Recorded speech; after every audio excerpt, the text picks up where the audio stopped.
the whole talk is going to be in English. Just to let you know, at first what's going to happen, I will introduce Enrique, I will introduce myself, and then I'll ask you questions for about 20 minutes. And then there's going to be some time left for you to ask further questions, which you maybe have after you saw all the pictures. So this is Enrique Flores, who did all the nice drawings at this side of the room. He's 45 years old, he's from Spain. He studied arts in Madrid and graphic design in London. And he's been working for ad agencies for a while after that, until he started being a freelance illustrator. And he's published over 100 books, and also got an award from the Spanish Ministry of Culture for his illustrations in 2010. And these days he's working for El País, and he's here because he illustrated the protests taking place in Spain from 2011 on, and part of them you can see here. And another part of his illustrations at the moment can be seen in Leipzig, so welcome. My name is Lea Hampel. I'm a journalist living in Munich, working for Die Zeit, Neon, and Deutschlandradio and other media. And I'd like to start to talk to you about the memories you had when the protests began. Like, where were you? What did you do? What were your first impulses and ideas when the whole movement started? Is that okay for you if I speak without the microphone? No. Yeah? No? You're in the first row. Did you listen to me? Yeah. Kind of? Wake up! Okay, I better use the microphone. Yeah, well, 2.5 years ago I was living 50 meters from Puerta del Sol. And I had this bad sleepings. I don't sleep well, so I was sleeping during the daytime, and I was working, drawing nighttime. And then this happened. And because I carry a sketchbook with me all the time, because of my lack of memory, like my diary, well, I decided to go down to the square to see what was going on there. And I found this first day big protest.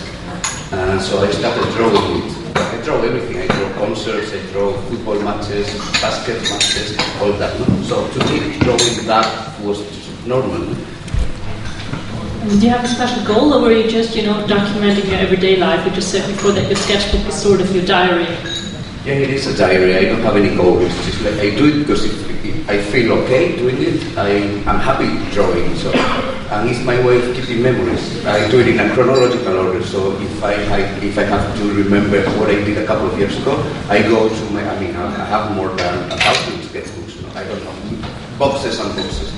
I use one sketchbook per month, kind of. So.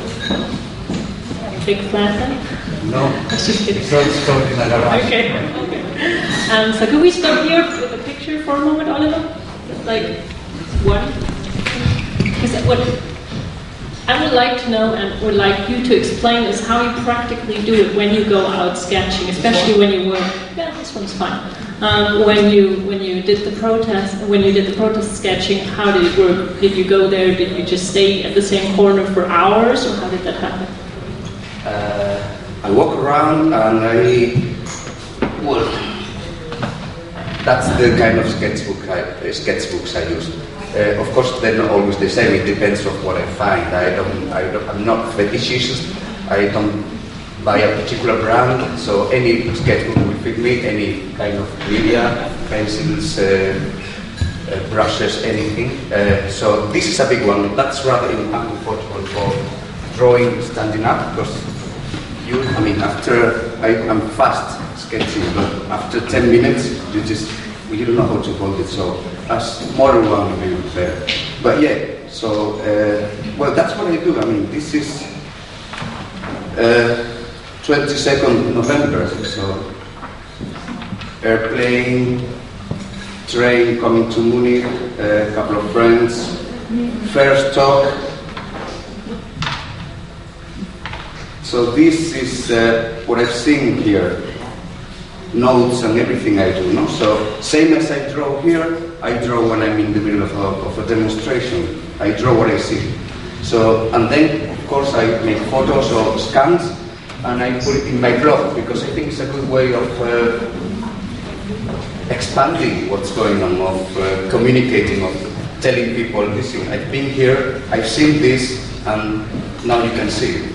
If we come back to that scene, how do you choose what you actually sketch then? I mean, for example, why did you sketch this, and why did you put it in your? Yeah, well, here I was in the middle of eviction. You see, in Spain we have this problem with housing, and banks are evicting people every day. I don't know the figures. I won't invent figures, but huge amount of people is just being evicted. So from time to time you go to try to stop one of them. We have like, we gather like maybe 50 people, 100 people, I don't know, it depends. You stand up in front of the house and face the police, trying to prevent them from entering the house, from just handing over the paper from the jury, from the official paper, no? From the court. So here, this is one of the biggest banks in Spain, Banesto. Banesto was the one evicting the people in this particular case, and I was interested here in the crimes, I mean the words. So that's why usureros, I don't know the translation for usurero. Usuraris. What's that?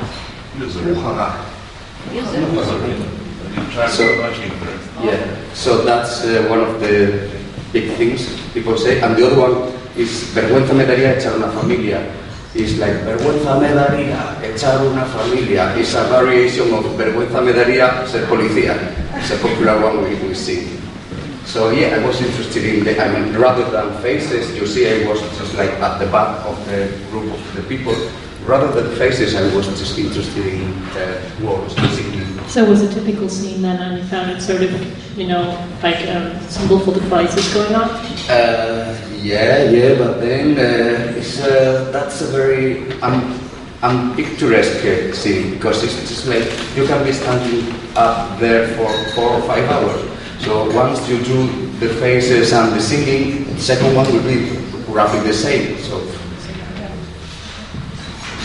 I also read somewhere else that you got into trouble with the police because they wanted to keep you, or someone was sent in front of you to keep you from sketching. Did that happen more often, or was that an exception? No, that was an anecdote. That happened actually on the first day of the acampada in Puerta del Sol.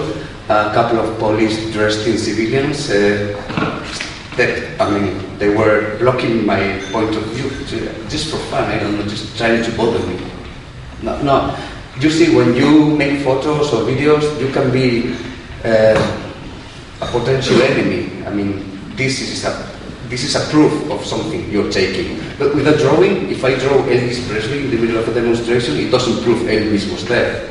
So I don't think they will take me seriously. And that's a good thing on the other hand. I mean, I remember when I was in the acampada in Puerta del Sol, there were just like 2, correct me if I'm wrong, 2, 3 maybe, Red Cross, not Red Cross, but health places, like and with a big sign, no photos. Doctors working there, working for free, of course, they didn't want their faces to be recognized in the hospitals or wherever, I don't know, so it was a big no photo. I remember being there and saying, can I make a drawing of you? Oh yeah, of course. Everyone was very happy about it. You are acting in like, everybody draw when he's a kid. So the memory we all have about someone drawing is connected to happiness, no? It's just like a good moment in your life. So I don't see they look at me as a potential enemy. Same as with a photographer, you go to some demonstrations and they will say to you, don't photograph my face. I've never had any problem drawing.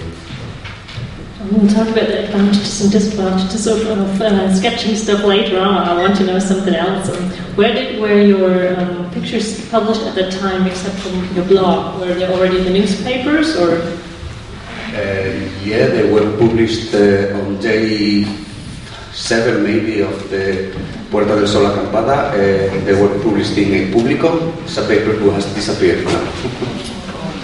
But yeah, even though I worked for El País, they were never published in El País.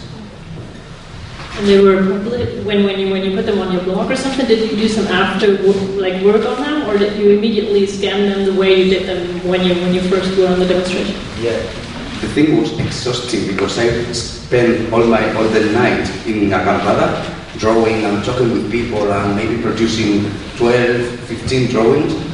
And then the sun was rising. I went back home, scanned all the drawings and put them on the internet. That was because a friend of mine who is living in Brazil now, he sent me a mail, what's going on in Puerto del Sol, tell me. So I started writing down. I said, what the fuck, I mean, just like half an hour while just write. I mean, it was so confusing what was going on. So I said, no, better, I will scan my sketchbook, I will send it to you. And then I thought, no, I will put it on my blog so everybody can see it. And then the visits, they rocketed. It was just like maybe 10,000 visits a day during the first days of the acampada. And every time in my blog I publish some stuff from illustrators I like, and that's like 800 visits a day. But then when I publish something connected to Quince, that's the advantage of being very fast, right? Sorry. Yeah, very fast. So that's one of the reasons I keep on doing it. It helps to promote, to know what's going on. Were you very much politically involved before the protests started, or was it just, Yes and no. I went to demonstrations like anti-war in Iraq, anti-Afghanistan war. Remember the anti-nuclear tests of the French in Polynesia. These kind of demonstrations. And then I was involved with occupying things, like traditional occupying movement. When you started documenting it, was it really like, did you see it as a documentation or also as part of the protest because you thought the games and all the goals that were formulated there you agreed with? I wasn't aware of what I was doing because you see, this acampada lasted for a month. No one knew if that was going to last for a year or for 2 days. So I started drawing, and it was a moment in which I said, I have like 100 drawings of this now. So this is a body of this is a document now.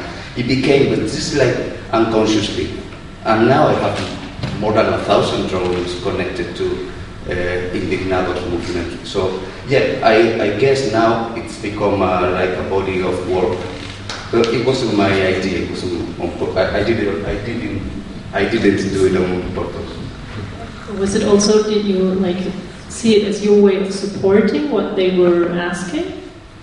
Yeah, it was a way of contributing to the diffusion of what was going on. Yeah. And when you sit there a lot or stand there, as we can see you stand when you sketch, did your view on what's going on there change over time? Because you reflected the whole thing all the time. Yeah, because it's been 2.5 years since the acampada and everything changes so quickly. So I try to think about myself as a witness. So I'm there and I draw what I see. And I write down what I hear or what I've been told. I'm not a journalist. I never double check figures, data, whatever. So if anyone is telling me, no, there's 4 people in prison now, I write down. Someone tells me there's 4 people in prison, and that's all. And I never go over the data again. I think it's a good way of. The thing. When you show your personal diary, is that there's no editing.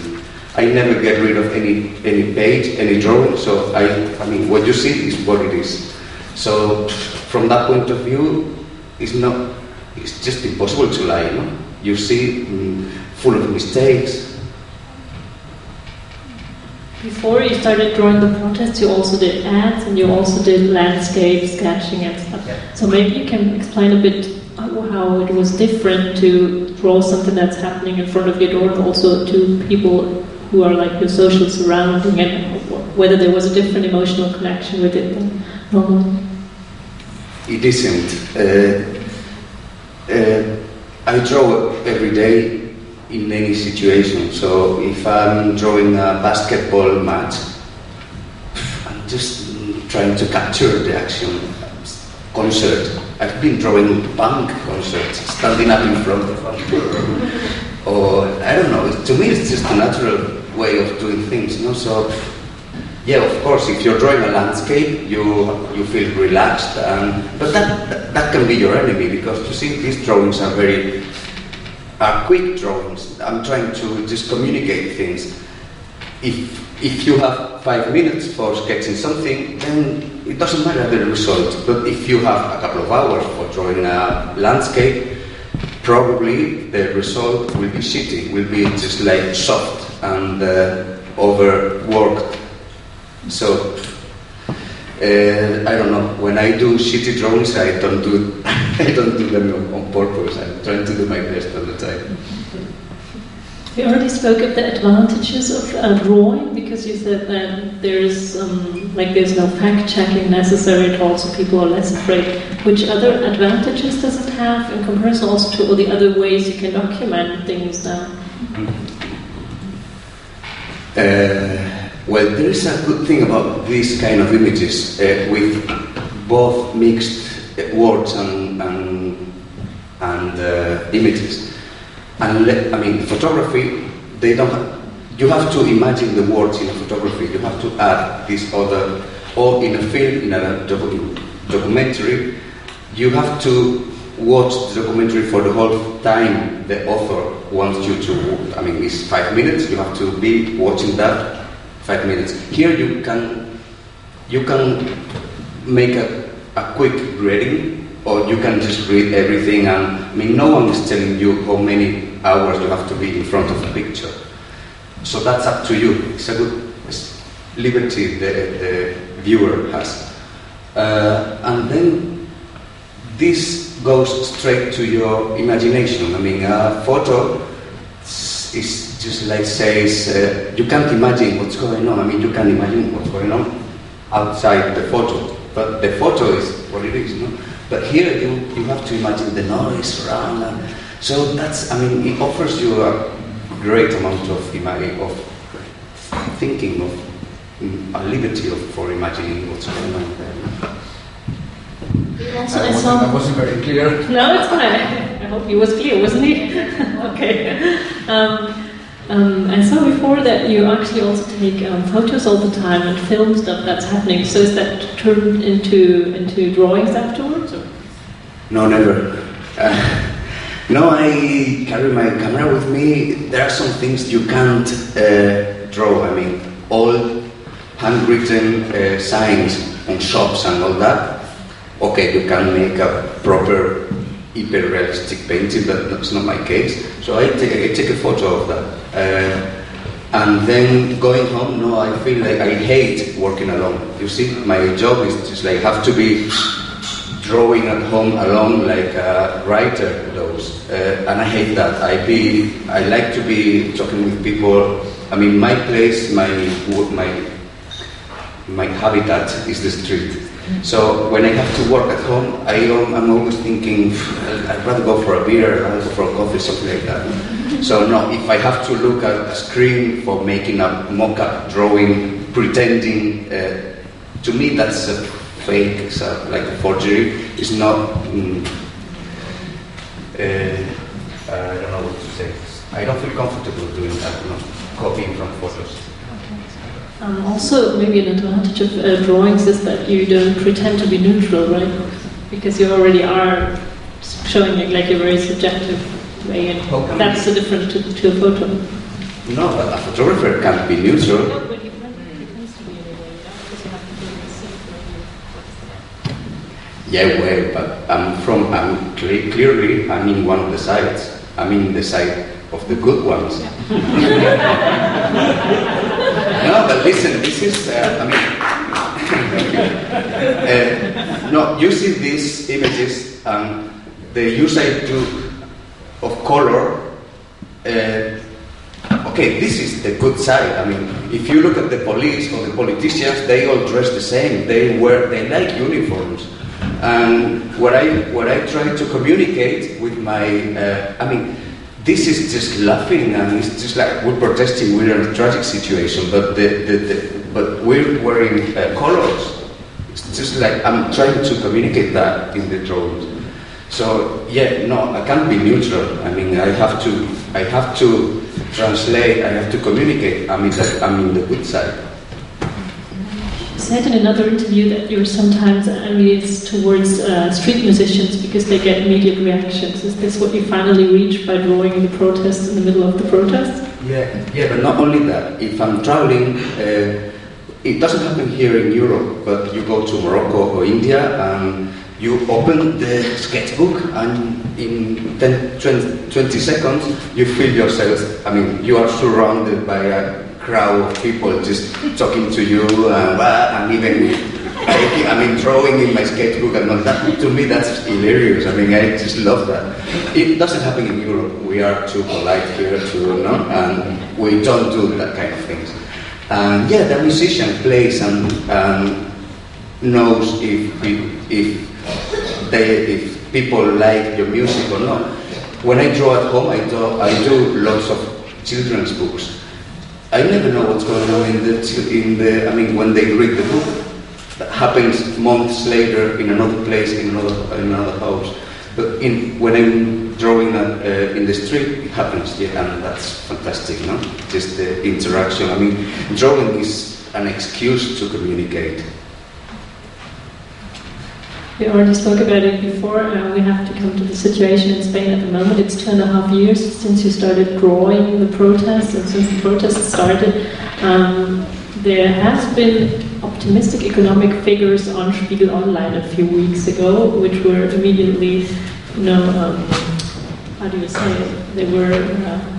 They were said to be wrong from the other side, so there is official reasons to be optimistic, but on the other hand you hear a lot about people still being unemployed. How do you see the situation, and is there reason to be optimistic or not? No. There's a saying, I mean, you hear that often, this is a war and we're losing it. So no, yeah, sure, bankers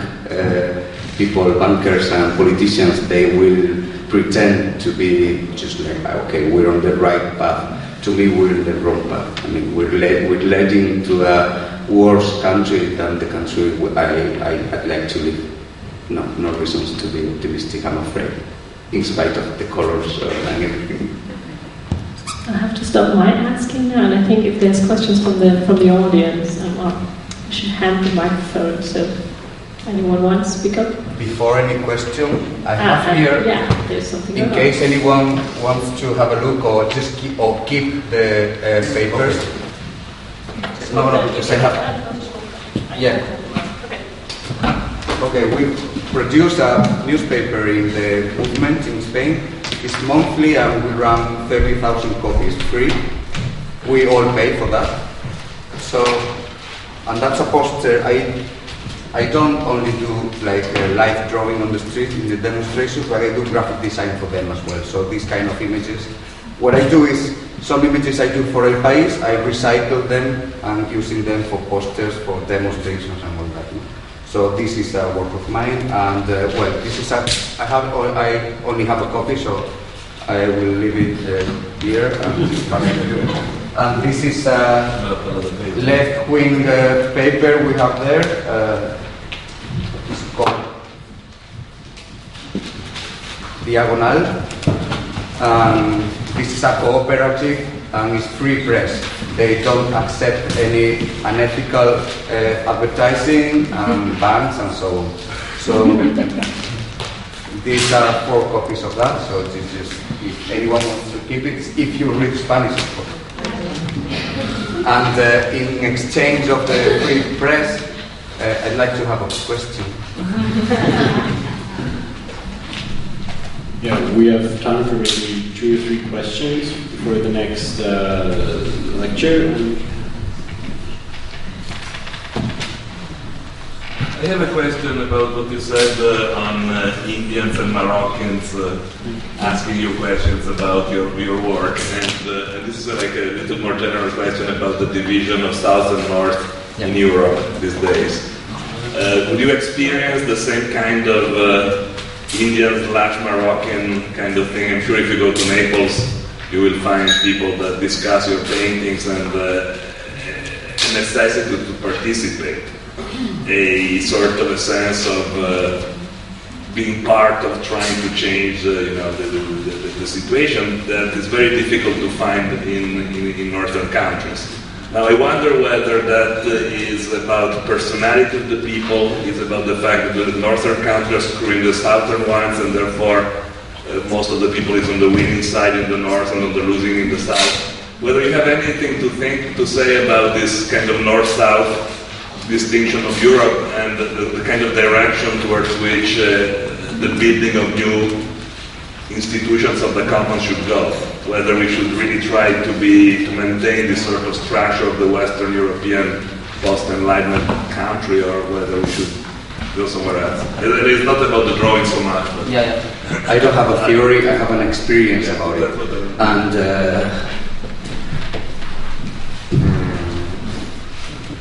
you see in Paris too, you can sketch from this distance a face. They won't say anything to you. They just pretend you're not there. I don't know about Germany. I've been here several times. I don't know what will happen. But I've been drawing. I've never had any interaction. You do that in Mexico, and you'll have 20 people looking at you, not in an aggressive way. I've never had that experience. You see, Madrid tube now is more boring than the Madrid tube I knew 20 years ago. Now everybody's just like checking the smartphone. So this is the direction I think we're heading to. I don't like these kind of things. I mean, I feel it's rather unpolitically, it's not politically correct saying that here, but I don't feel comfortable in the north of Europe.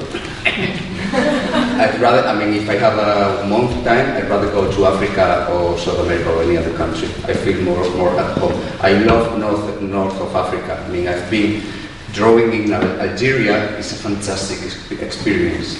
Very, very friendly people and just lots of feedback. Whereas here, you feel a bit like the invisible man. Here or in Spain, same. In Europe, I've had a good experience in Napoli, the 4 or 5 times I've been there, but not in Greece, for instance. No one cared about me in Greece. Hey, don't worry. One last question, maybe?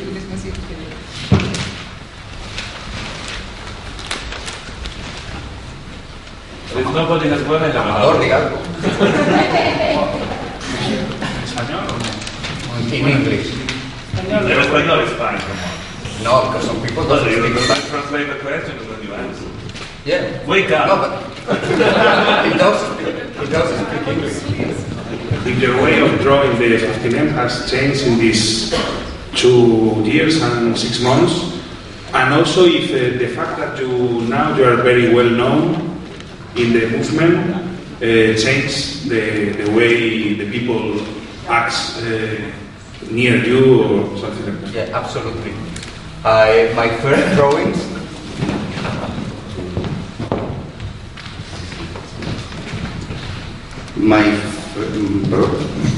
My first drawings were of anonymous people.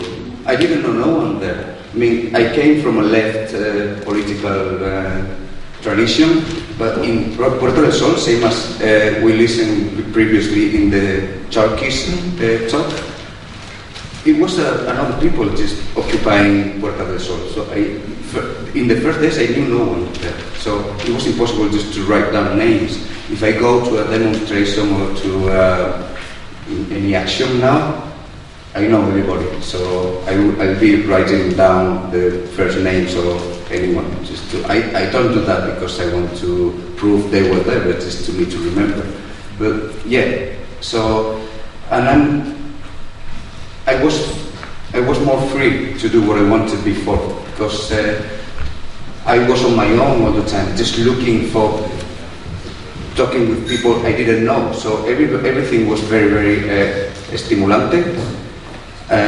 Whereas now I meet a friend and then I start talking with him, but it's a friend I've been having beers the day before, 2 days before. So it's kind of Dia de la Marmota, no? It's kind of repetition.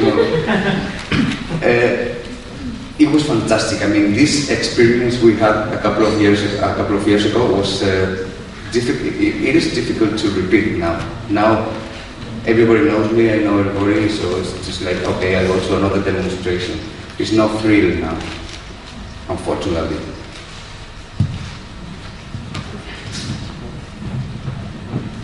Can carry on with the conversation actually, but we also have to start with the next lecture at Au Pair about the Portuguese austerity. So, but if you want to carry on in a more informal way, it's totally fine. We're just past the official part now. Thanks for listening, and thanks Enrique for the nice talk, and enjoy the afternoon. Thanks.